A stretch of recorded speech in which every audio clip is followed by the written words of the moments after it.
Hello, everyone, and welcome back to Grow Wealthy Grooming. I am your host, River Lee. Thank you so much for being here today. We're going to be talking a little bit about purchasing a salon. I know we can get into purchasing a grooming business in general, but I think let's stay with a salon specifically, just because it gets rid of those other added things like a van and the payments and things like that. And when I say a salon, I also mean this is purchasing the business, not necessarily the land and all of that. Let's take that out of the equation so we can make this a normal 30-minute show. How about that, guys? So let's talk about it. If you were to purchase a grooming salon, how much should you pay? What should you do? Now, first, I'm going to say I'm a groomer just like you. I am not a lawyer. I am not a real estate agent. I am none of those things. So let me just tell you from my personal experience and what I've learned talking not only for when I sold my salon, but when I talk to others that sell their salon. And also as I go to more and more business conferences outside the grooming industry, I also get a very different perspective. So let's begin first with how much is it worth? Often in certain businesses, you'll hear that a business is worth 2 to 3 times profit. Now, some people believe that's gross profit.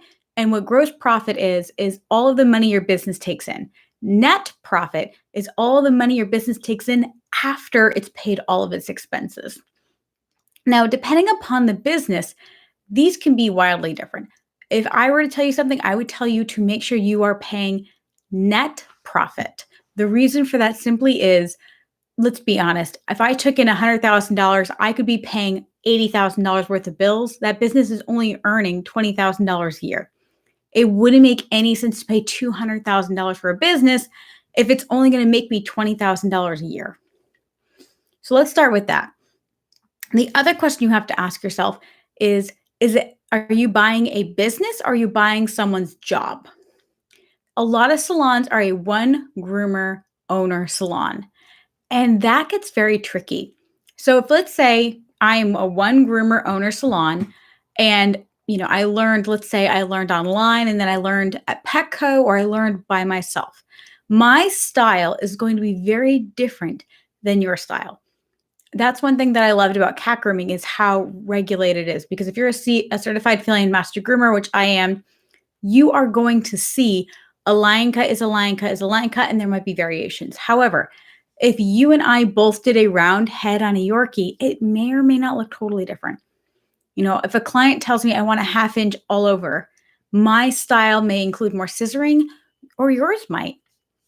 I tended to take my dog's legs a little bit tighter because my clients had more like outdoorsy dogs, but you might leave them longer because let's be honest, it's far more stylish when they're longer. So because of those differences, you need to buy it from a salon. If you were to buy the salon or even sell the salon to somebody who's going to mimic your style. And that can take a little bit. So if you have somebody, let's say, who is going to sell you a salon and their style is very different than yours, the likelihood that those clients are going to stay is slim to none. Now, they could have pictures of every dog, but again, you would have to change your style to match theirs, which is not always the easiest. So I know that's one reason that I'm not saying discourage anyone from buying it, but that's one thing you need to think about. So pricing wise, let's say you say, okay, I want to buy a salon and they're selling it for, let's throw out a nice easy number, $50,000. I'm like, okay, how much is the actual equipment worth? So if I walked into that grooming salon, how many cage banks do they have? How old are they? What condition are they in? Have they been cleaned regularly? Are they broken? If they're broken, can they be repaired? And a lot of times, I know I had these amazing fiberglass kettle banks, and they were missing the trays. The trays were $55 a piece, and the entire unit was $2,000. And there was I think there was 10 units. It didn't make any sense. I'm like, I am not paying something crazy like $500 just for the trays. It was almost cheaper to just go out and buy a new one. So look at the equipment. What does the equipment look like? Does it include their grooming equipment? Does it include the clippers and the blades and the scissors? Probably not. Most groomers are going to take that with them, even if they're retiring because they probably have their own groom dogs. Or they're going to semi-retire and go work somewhere else. Or they're moving, whatever that is. So let's say it doesn't include the blades, the clippers, the scissors. What fixtures do they have? Who made them? What quality are they in? If they're homemade and they're made of wood, Did they seal them properly? Are they bolted to the floor? All of these, like what is in there? And let's say they have, kennel bangs and 3 dryers and they're awesome dryers or canine threes, or they have like a hand V gold dryer, or they have clipper vacs, all these things, and they're fairly new. Let's say they opened it up 4 or 5 years ago and everything was brand new. Okay. If you had to, now you want to evaluate that equipment, like, okay, if I took that and I put it on Craigslist, how much money would I get for that? And that's a very tough question to ask because it's not really straightforward, is it? Because if I take, I love the example of the clipper vac. If I took my clipper vac and I took it off my wall, how much money would I get for that clipper vac? Let's say it's worth $1,000 new. Am I going to get 800, 500? Am I going to get $50? What am I going to get for that clipper vac? And so what you're buying for that equipment is not based on the brand new value. It's based on Craigslist or what's called fire sale values. And because of that, you really have to be careful. So let's say I have $50,000 worth of equipment and I'm selling my salon for $50,000. It's not actually $50,000 worth of equipment, is it? Because if you close, I could probably buy that equipment from you for about $8,000, which is terrible, but it's the truth. There are very few items in the grooming industry that hold its value. I use a Caddyshack vac, which is a little glass container that you can blow dry cats in. That holds its value very well. But your average clippers, I mean, when was the last time any of us bought used clippers?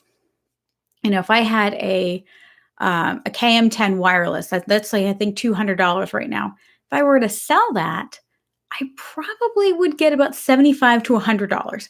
It goes down significantly. So when you're looking again at the purchase price, what am I actually getting for that purchase price?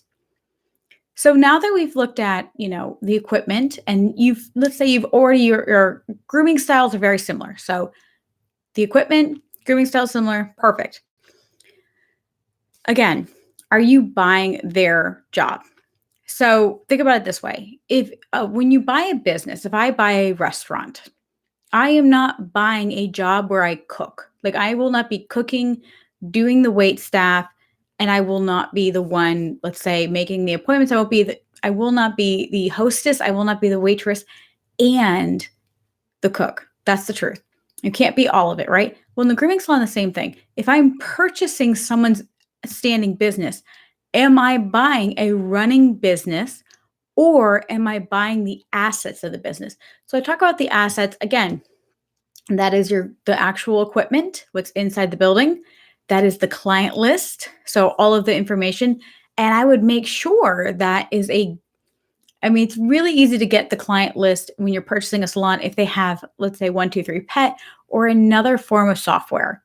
With that, you really have to think to yourself, okay, is this easy to access? If it is a big row of index cards, that's not going to be great when you're going to make any changes or anything because you're not going to actually know how much purchasing they've done. Things like 123Pet, I love because they have great, oh my goodness, what are they called? Reports where I can pull up a report and find out how much one person has spent in the last year. So are they coming in every 4 weeks? Do they spend regularly? 123Pet, I can actually see the tip and all of that. That's a great thing to have. But if they're old school and have index cards, it's going to be really hard for you to find out how much the business is making in really quickly. You're going to have to, I'm assuming if they're having index cards, they also have, let's say, a physical appointment book. So are you really going to go through appointment book week by week and month by month, adding up manually to make sure that money is actually, making as much as they say they're making?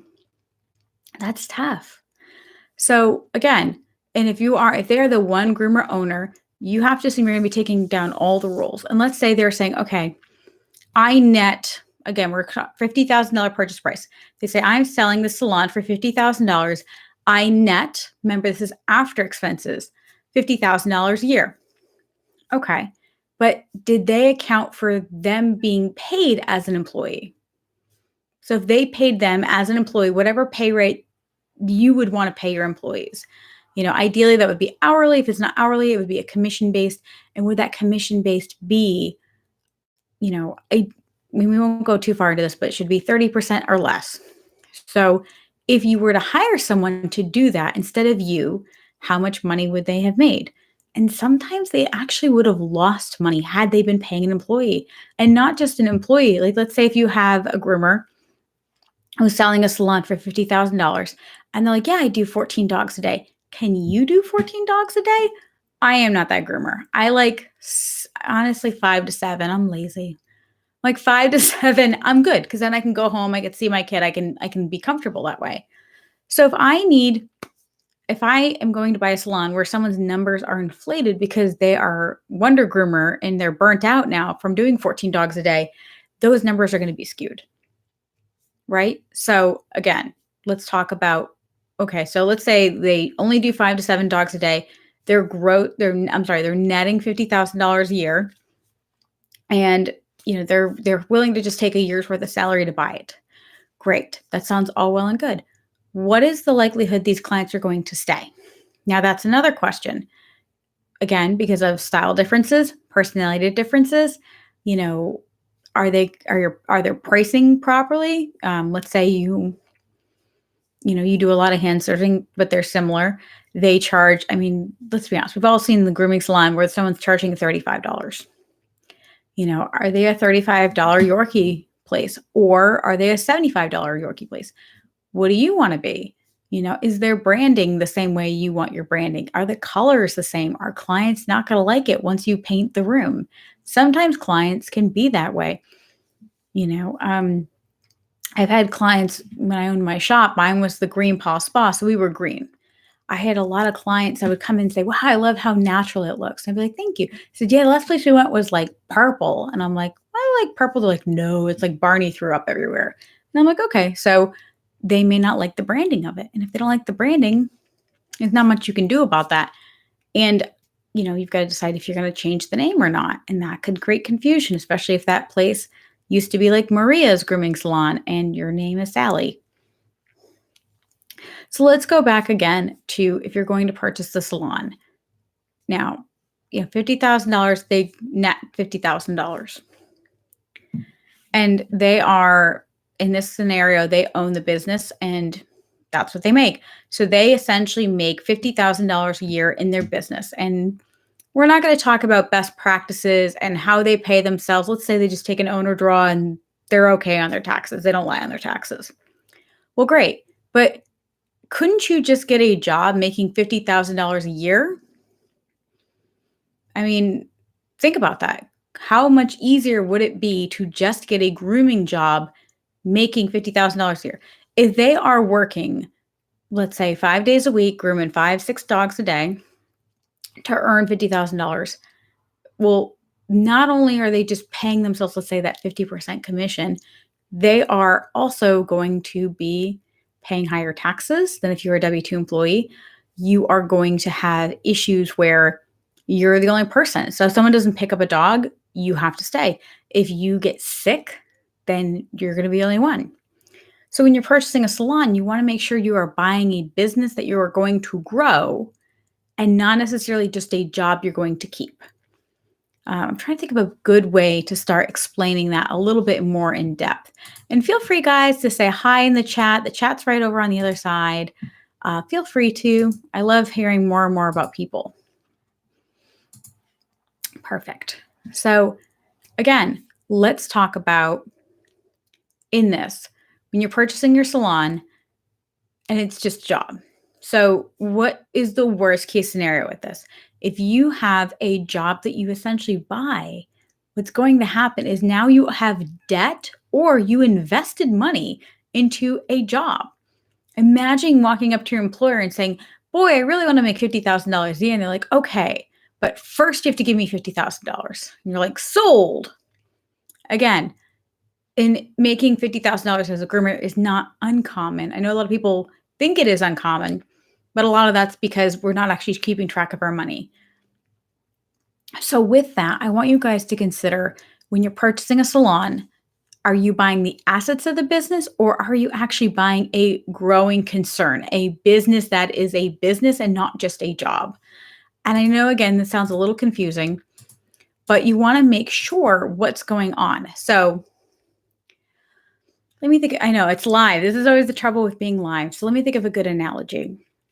So think about it this way. If I have a business that I've purchased and it is, essentially just me, how much money would I have had to invest to simply open up? Also, when you're purchasing a salon, they're going to be leaving. There are plenty of scenarios, and they're not necessarily the nicest thing to do, but a lot of times, if that person can't sell that salon, they're going out of business anyway. And that landlord is going to need someone to fill that space. And there are more than one occasion where I've seen people that were offered to buy a business, they didn't buy the business, and they were able to move right into the business. Now, I was very lucky with my salon.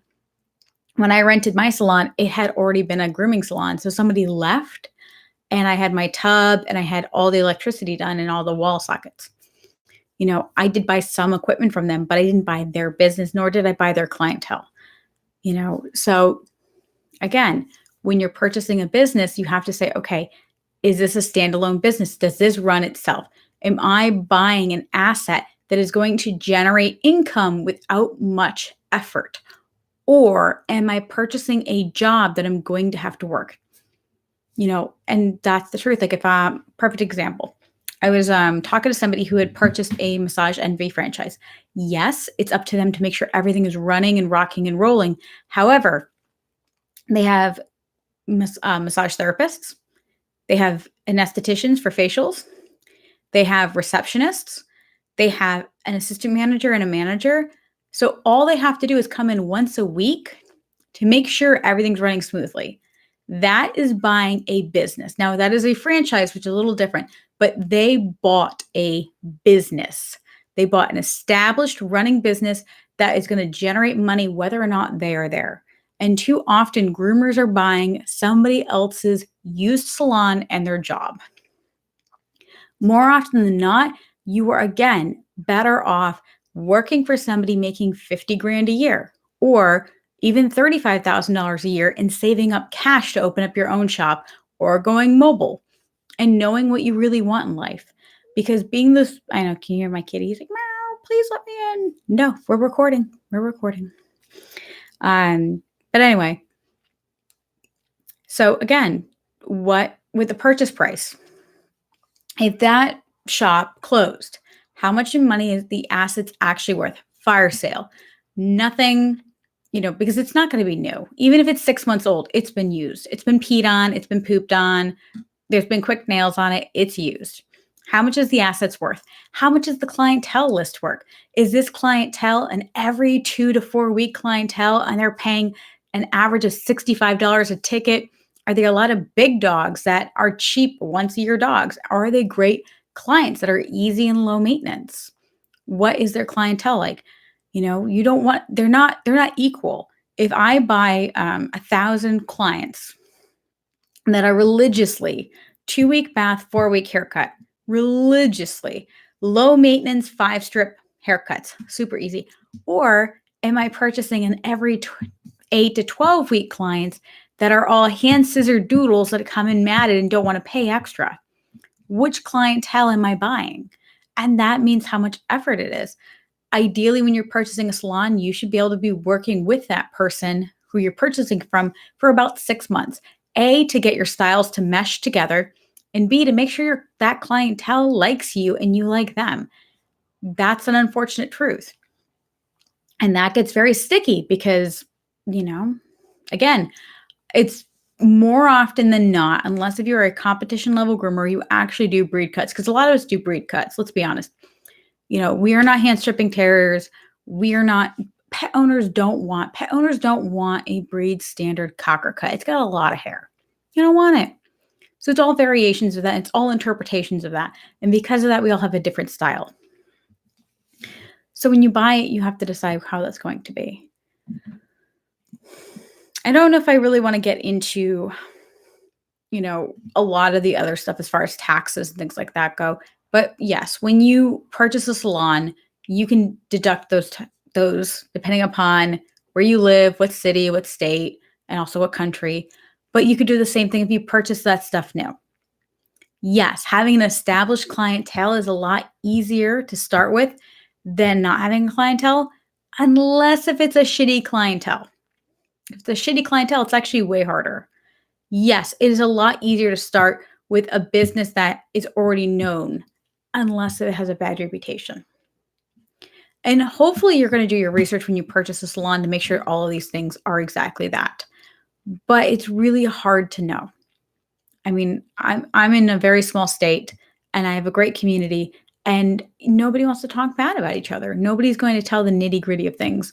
That's the truth. If I Google people that I knew washed dogs in Dawn and, were very rough with pets and, were not sanitary, you don't know that. You don't know that unless either you've worked with them or somebody actually opened up and told you, but you don't know if they're just an angry ex-employee. And people make up stuff because they're angry when they leave in employment. So when you're purchasing a salon, you're investing in a position, and that's a little tough. If you want to do it the right way would be to, in a perfect world, this salon would be somewhere you've worked at for at least 3 to 6 months. You know the ropes, you like the salon, you like the clientele likes you like the amount of money they're charging. You like the branding of that business. You like the way they've marketed in the past. And essentially, you're like, I love this business so much, I'm willing to buy it. That is the perfect thing. Pricing wise, I would not pay personally, more than 1 year's net profit after the salon has paid a full staff groomer and a manager. So again, the $50,000 salon, I'd be like, okay, well, how much money are you netting in years? Says, oh, 50 grand. I'm like, okay, and that's after paying you. And depending upon your minimum wage of the state, my state is about $10 an hour minimum wage. I would lowball it, but I'd say, okay, if I had paid a $15 an hour employee 40 hours a week, how much money is that? And then how much actual profit would there be if they were gone? And you might say, well, that's silly. Why wouldn't you just need a groomer? Because the whole point of it, like there's no business out there. Restaurants, fencing companies, people that own businesses don't always have to manage their business. The whole point of owning a business is that way you own the asset. It's an asset. It generates money. This stuff should be able to run itself. Now, you're going to be there because that's part of the fun of owning a business. That's perfectly fine. But if not, you're better off taking that $50,000 and just putting it in stocks, putting it in a savings account. You're not going to lose money if you just put it in a savings account making 2%. And sometimes it'll make you more money than owning a grooming salon.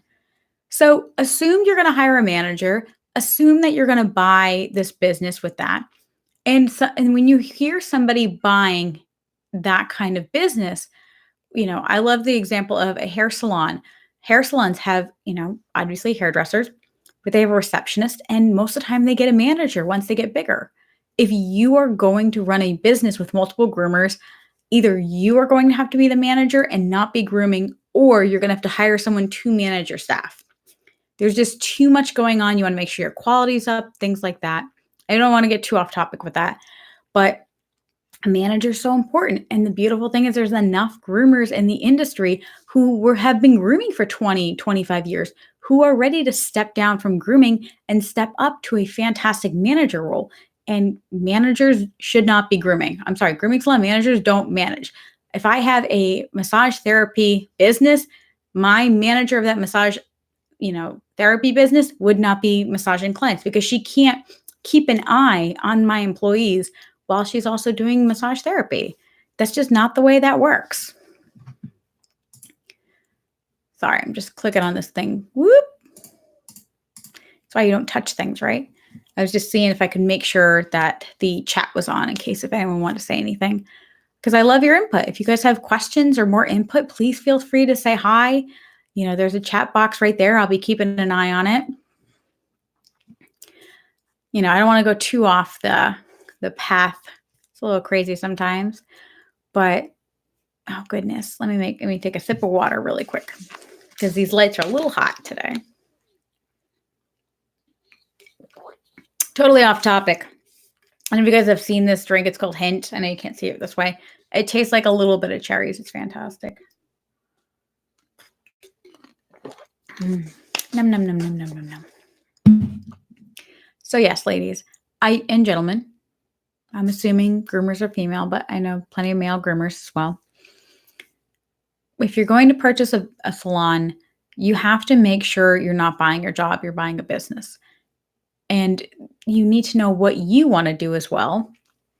If you do want to own a one person salon, then you really have to look at how much money you would make as a employee. Be very honest with yourself. How much either have you been making in good gainful employment, not a shitty place. Don't tell me like, oh, I don't make any money as a groomer. And you're like, where do you work? You're like, oh my God, it's terrible. There's never any dogs. And there's so many bad dogs. We send them away. Not that place. If you got a good grooming job, and depending upon where you live, it's going to be anywhere between $25,000 and realistically $80,000. Really depends upon where you live and your grooming skills. So if you got a job, how much would you make? And if you told me, well, I could probably get a job making $50,000 a year, then I would say, why would you buy a grooming salon if you have no intention of having employees for $50,000 to make the same as being an employee? As an employee, you could just go home when you're done and you're not risking that money. So think about that for a second. And I know that's not a very popular opinion, but that's a very real option. And then if you're saying, no, I really want to grow and have, 2 or 3 employees. And I'm like, okay, so you're going to work for yourself. In the business, is there space for that? Do you have more money to reinvest in 2 or 3 years to grow to that business? What is your goal for that? And you have to know if there's enough meat on the bone in your business to be able to pay somebody. Because if you take, let's say, your average $50 dog, oh God, my math is terrible. Let's say $50 dog, divide that. I'm going to do that. So let's say your grooming salon manager is going to get, not grooming salon manager, your groomer's going to get, let's say, $15 to $20 per that dog to keep it around 30%. Okay, well, are they going to groom 2 small dogs an hour? Probably not, but your groomer wants to make $40 an hour. How are you going to figure that out? You may have to raise your prices or, figure that out because you've got to keep your payroll below 30%.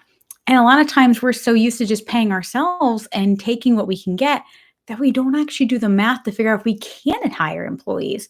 So there's a lot of factors that go into that. And you have to ask yourself, do you really want the stress and the pressure of employees? There's so much work. And I love them. I love employees. When I had my grooming salon, I had the most at one time I had was 5. And I feel like 5 employees was perfect. And I had a very small salon. My salon was like 600 square feet. It was very small. But what I loved about it was that everyone had a job and everyone knew what they were doing. And there were ways that they could move up and move down in the business. And we all pretty much respect each other. It did end in mutiny. Won't even lie.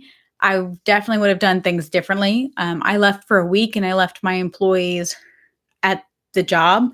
I honestly it would have cost me less to just pay everyone the week we were closed. And that's what I should have done. I should have paid everyone to have an entire week off. They would have felt less unappreciated. And that was a managing error that I had to learn the hard way. And that's what happens. We just learn and we grow. And I ended up selling my grooming business.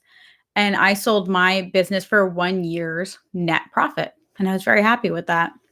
And I probably would have made more if I had, gone with a broker. And that's always an option too. And if you guys know about business brokers, it happens a lot in restaurant businesses where you pay someone essentially like a real estate agent who is going to go through all the financials of that business and look at everything and look at what they're doing. And a lot of grooming salons can't use a business broker because the truth is they're lying and they're hiding money and they're avoiding taxes. And I don't know if you guys know this, but in the US, if you buy a business that is a going concern, which means that you're buying the business, not just the assets of the business, you buy all the liability. So let's say they haven't paid taxes, they haven't paid their shampoo vendor, let's say they haven't paid their cell phone bill, they haven't paid the rent in 6 months. Once you own that business, now that is all your debt. So that's an important distinction. So when I sold my business, I sold it as asset only sale. Even though I gave her everything, I sold it as assets only simply because that way she didn't have to worry about it. So, she still did my business with a DBA, doing business as, so she was able to use her name, DBA, the same business name, wasn't a big deal. And again, those are questions for lawyers and your local agents because every city and state and country is obviously different. But that is one suggestion I will give you if you're going to do this. And if you're going to sell your business, you have to actually look at yourself and say, how much is my business actually worth? Is my business used equipment and my clientele that I mostly love, but they drive me crazy? Or do you have a solid business plan? Have you been running your business like it's essentially a lot of times people they run a business like it's a hobby. It's somewhere they go, they have fun, they groom the dogs, they make some money, and they go home. If you were to, do you have an employee handbook? And even if you don't have any employees, you should have an employee handbook. You should be able to, if you got hurt, hand someone something that tells them how to do everything in your salon. It's like the recipe book for your grooming salon. Is there a rhyme and reason to everything you do? Is there, do you have, when you make phone calls, do you have scripts for that? Do you have a way of everything you do and why you do it? And that's going to be really important. There's a great book called The E-Myth, and it explains why systems are so incredibly important.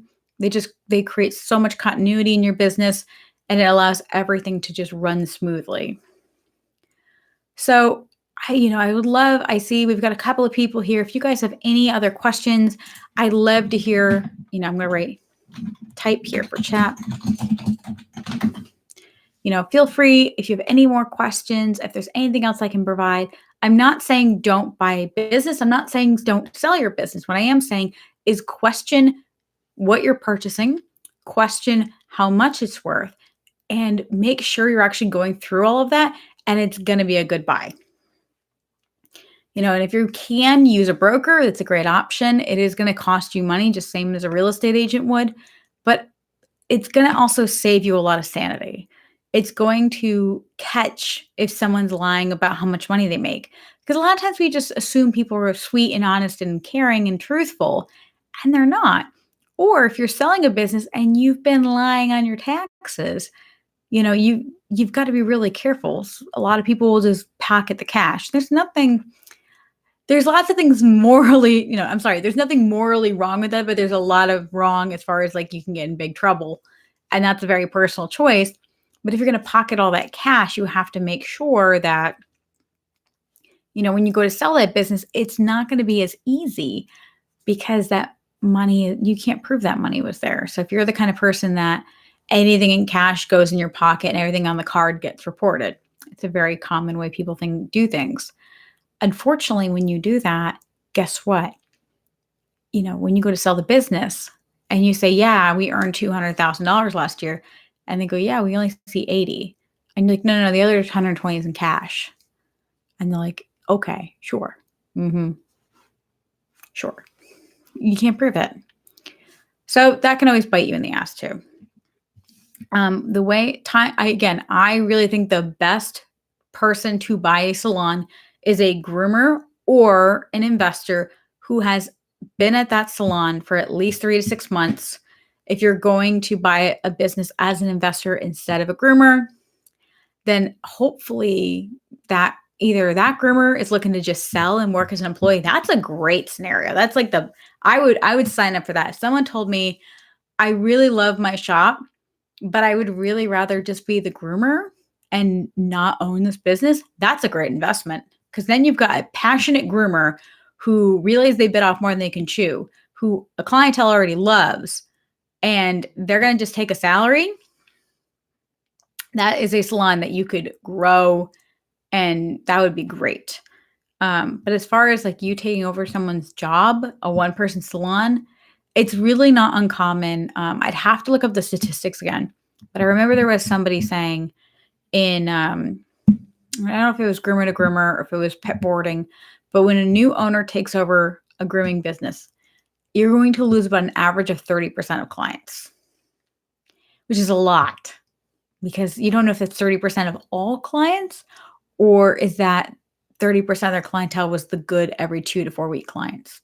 Again, it depends upon that clientele. And you want to make sure that their clientele, again, fits your needs. Like I like clients that come in clockwork every 4 weeks. I do not have any interest in doing once a year dogs. I mean, I'm doing cats now, but even when I was doing dogs, like once a year shepherd blowouts, no, no. Every 6 month shave down doodles, no. Angry Shih Tzus that get done every 3 to 4 months, no. No, no, no, no, no. So what if that's their entire clientele? I know. I know I'm kind of going off on that little tangent. I promise I won't. And I don't know if this is enough nitty gritty for you guys. Like, I hate going too deep into the numbers because it really does depend on what they're buying, what position you want to be in. And do I think that buying a salon is a great idea? Yes, in the right instance. For the most part, you're going to get more bang for your buck doing the, unfortunately, a little bit shady thing of waiting it out, because if they can't sell the shop, now you can just take over the lease or sign your own lease. And that's nothing too, I didn't even think to bring up, but yeah, like what is the place that they're renting? Can you get a long lease? If you're buying a shop for, let's say, $50,000, I would want a 5 or 10-year lease, because let's say in 2 years they go to sell the building. Now what? Now you spent $50,000 and now you have to go take your clientele, move them to a new place, do an entire new build out, but you still owe that money. You know, now you paid $50,000 for a job for 2 years and you got relocated. And there are benefits of buying places, like purchasing property with a business. I personally, unless if it's already something you own, and like I love like grooming salons at someone's home. I think those are done right. They're a great option, because you're going to spend the money already on the rent and it's going to go right to the house.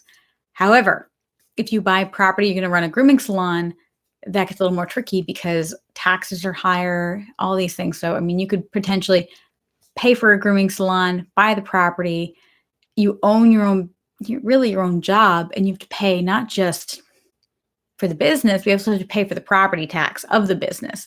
And in some places that's really low and it's just a few $100s a year. And in other places that's $12,000 or $15,000. So it's going to depend upon where you live again. But I hope this was insightful for you guys. Again, I don't know how much more in depth we should go with this, because I don't want to just talk your ear off. Hopefully this is enough. If you guys have any questions, feel free to type them in now before we finish up. But I want to thank you so much again for joining me today with Go Wealthy Grooming. As usual, I am River Lee. I'm a certified feline master groomer who owns a feline exclusive mobile business. I am the founder of Savvy Groomer, where I teach groomers how to grow wealthy and do what they love. You know, if you guys are interested, you can check out my website. My website is www.savvygroomer.com. I do an online course called Personal Finance on a Leash, which is an online course teaching people how, well, specifically groomers, how to get their money on a leash and get it all under control. Because a lot of times it's not about, most of the time we make so much money, like embarrassed for, like, someone's like, oh, you're a groomer. I'm like, oh, like $100 bills, right? Like, oh yeah, I'm so sad. We make such good money, but we just spend it. You know, one of my best, students, I shouldn't say my best, that's not fair. One of my favorite students, Paige, she can be my favorite, not necessarily my best, but she paid off $14,000 in 12 weeks. And it's because she just had more control of her money, because she was like, instead of spending money, she just held on to it. It was amazing. But anyway, guys, it was great seeing you on Monday. I will see you next week. I was going to be doing a different topic, but this was inspired by somebody in a great group called Misclassified 1099. And I think it's a great topic. And I hope I had answered the questions you guys had.